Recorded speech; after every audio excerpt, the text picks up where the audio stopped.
The plane was cruising at 41,000 feet over Lake Ontario when suddenly a loud bong echoed around the cockpit. The pilots looked on as the engines failed. The Boeing 767 was effectively a glider, and the only way was down. Fear spread through the passenger cabin. People screamed as the jet hurtled to the ground. What happens next? Well, buckle up. On today's episode of the Infographic Show, the most insane emergency landings in the history of mankind. Number 5. The Gimli Glider. It's a beautiful day in Montreal, Canada, on July 22, 1983. Captain Robert "Bob" Pearson and First Officer Maurice Quintal are preparing Flight 143 for a trip to Ottawa and Edmonton. The pilots have been told that the FQIS, the Fuel Quantity Indicating System, isn't working correctly. No problem, the pilots can measure the fuel themselves. And this is where things go wrong. The Boeing 767 uses the metric system, but Air Canada is still clinging to its British roots and operates with the imperial system. Because, basing science on the length of a king's foot seems just so logical. Pearson mistakenly uses pounds per liter for the fuel's density instead of kilograms per liter, which the 767 actually requires. Since there are just over 2 pounds in a kilogram, the plane ends up with less than half of the fuel it needs to make the trip. As Flight 143 is flying over Lake Ontario, an alarm goes off, indicating a fuel pressure problem on the left side of the plane. And then a second alarm goes off on the right side. Pearson, a little worried, decides they should land at nearby Winnipeg. But now a loud bong echoes through the plane, a sound no one on board has ever heard before, including the crew. It means both engines are dead. To make things worse, the plane's transponder isn't working, so air traffic controllers in Winnipeg don't know the 767's altitude. Flight 143 is gliding through the air. Thankfully, Captain Pearson is a very experienced glider pilot. However, even with Pearson's experience, it doesn't look like the plane can make Winnipeg. Worse yet, the vertical speed indicator, which Pearson needs to help him glide the plane down, needs power from the engines to operate. Quintal suddenly has a bright idea. They don't need to get to Winnipeg, they can land at a closed airport, RCAF Station Gimli, Quintal's old Air Force base. So imagine everyone's surprise when a plane starts rapidly falling to the ground, only to see a whole bunch of cars and people wandering around the base that they thought was abandoned. The area had been converted to the Gimli Motorsports Park, and a race was being held at the exact moment the mostly silent 767 was hurtling towards the people on the ground. To slow the plane down, Pearson pulls a glider trick called a forward slip, which creates some drag. This allows him to aim for the runway. The second Pearson slams down, the front wheel of the landing gear gives out, making the plane's nose crash into the runway and skid along it. Though this sounds less than ideal, it does slow the plane down instead of letting it barrel into a bunch of kids. The landing gear then ends up straddling a rail, stopping the plane in its tracks. The entire glide lasted a horrifying 17 minutes. All of the bystanders and 61 passengers survived with no major injuries. Air Canada Flight 143 at least had the advantage of being over ground. What happens when your engines fail over the Atlantic Ocean? That's what Captain Robert Pichet of Air Transat Flight 236 had to find out for himself. Number 4. Azores Glider. On August 24, 2001, Flight 236 was flying from Toronto, Canada to Lisbon, Portugal. Captain Robert Pichet was at the controls of the Airbus A330, carrying 306 passengers and crew. Just over 4 hours into the flight, at 5:03 a.m. local time, the pilots noticed increasingly worrying alerts going off, the last one showing a fuel imbalance. Though they didn't know it at the time, the fuel line for Engine 2 had started leaking. Air Transat used an incompatible spare engine for its plane. This led to the hydraulic and fuel lines rubbing together and tearing the fuel line open. Unfortunately, the pilots react to the alerts based on assumptions rather than using the essential pilot emergency checklist. They start funneling fuel from Engine 1 to Engine 2 while redirecting the plane toward the Azores, the closest land to the plane's location. But this only makes things worse. Fuel is now leaking from both engines. At 39,000 feet, one engine stalls. At 33,000 feet, the second one gives out. To make things worse, Flight 235 is still 75 miles from Lajes Air Base, the airport that they want to land at.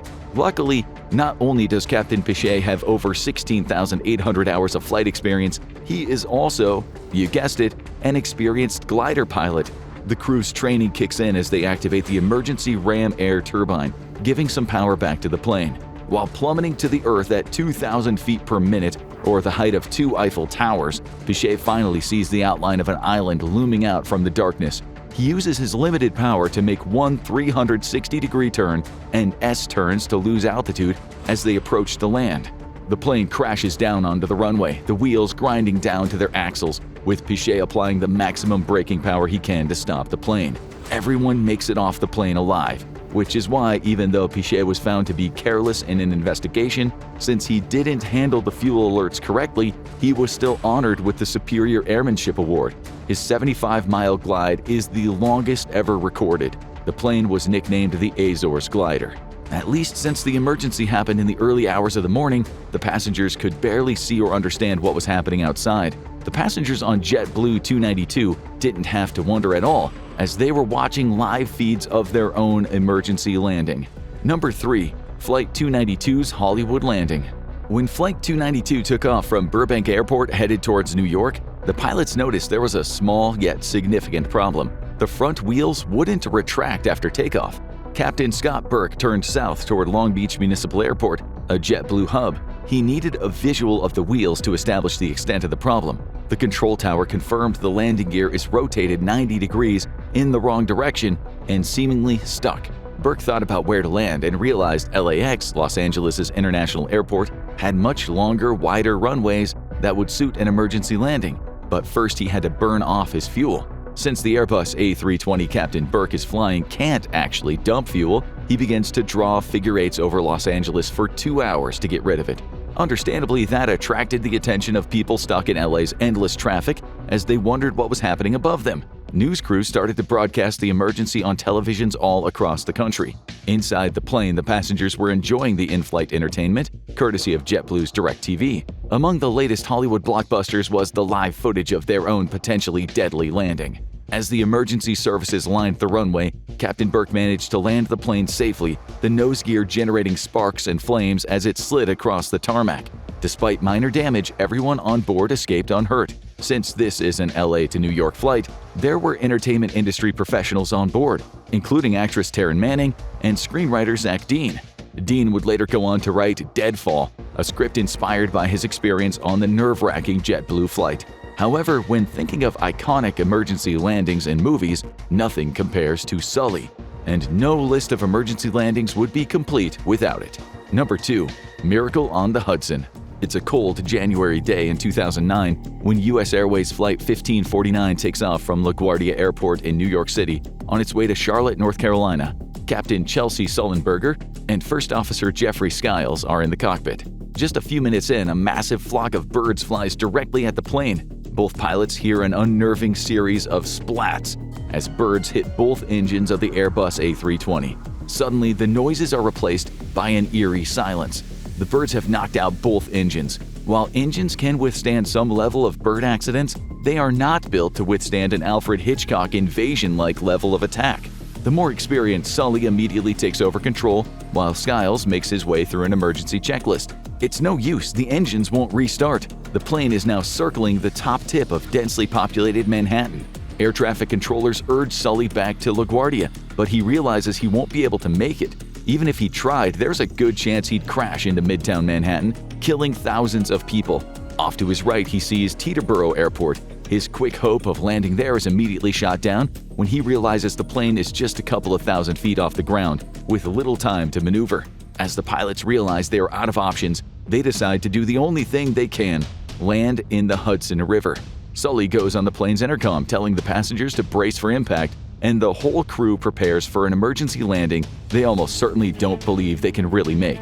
The plane hits the water and stays afloat, at least long enough to get the passengers and crew out the emergency exits and onto the life rafts. Others gather on the wings of the aircraft, but the fear of an explosion causes some passengers to leap into the freezing Hudson. Ferries and boats are instantly sent to collect the passengers, who would otherwise have little hope of surviving in the Hudson River in winter temperatures. Sully becomes famous for what he accomplished, the miracle of the Hudson. However, he's far from the only captain to do something crazy in order to save his passengers. Enter Olympic Airways Flight 411, the most daring and dangerous emergency landing of all time.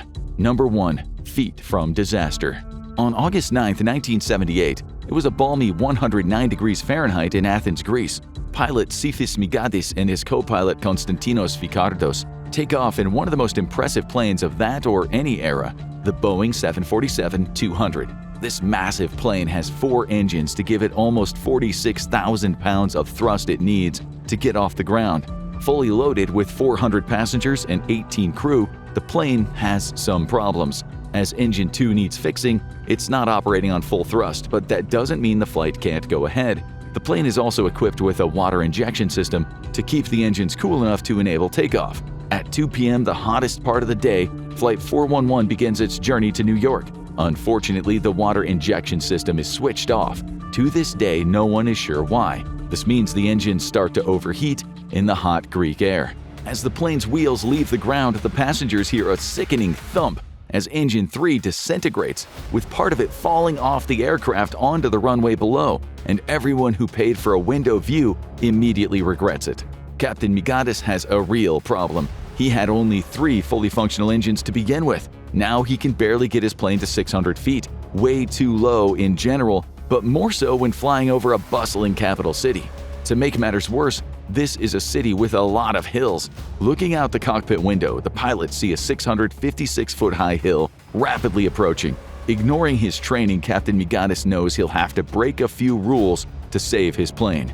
He tells the co-pilot wheels up, which is against protocol, as it creates drag. But co-pilot Fikardos trusts Migadis and his 32 years of experience. In defiance of everything Boeing has said about its own aircraft, the plane stays in the air. The plane manages to clear the hill and continues to fly over Athens, dropping down to just 157 feet of altitude at one point. But it's the low altitude that may actually be what's keeping the plane from crashing. It creates a ground effect where the barrier of the ground will keep the airflow going around the wings, stopping the plane from stalling. But a second problem is starting to emerge. Athens is surrounded by low mountains, and Olympic Flight 411 is now approaching them. Migadis sees Mount Egaleo and makes the difficult decision to crash into the uninhabited mountain, knowing he is risking lives on board. The alternative is crashing into crowded downtown Athens. But as the plane leaves the city center, the temperature outside drops, giving the plane more thrust. A slight wind starts blowing back in the direction of Ellinikon Airport. Lastly, the engineer has finally switched on the water injection system. Migadis realizes he might be able to pull off a miracle. He uses the wind and his knowledge of aerodynamics to turn the plane towards the sea and gain some altitude, dumping fuel over the water as he makes a full circle back to the airport. Since pilots are taught the following list of priorities: aviate, navigate, communicate, and Migadis has been hyper-focused on doing the first 2 to avoid killing 400 people and crashing into the Acropolis, the control tower has heard nothing. So when they suddenly see a huge plane flying right back at them, everyone breathes a sigh of relief. Captain Migadis touches the plane down on the runway and walks into the airport to be greeted by his 2 daughters, who ran to the airport as soon as they heard about the unfolding disaster. Then, like a boss, he gets on another plane at 6 p.m. because he still has to get a bunch of people to New York. Now go check out how a 1 in a billion chance brought down a whole airplane, or click on this video instead.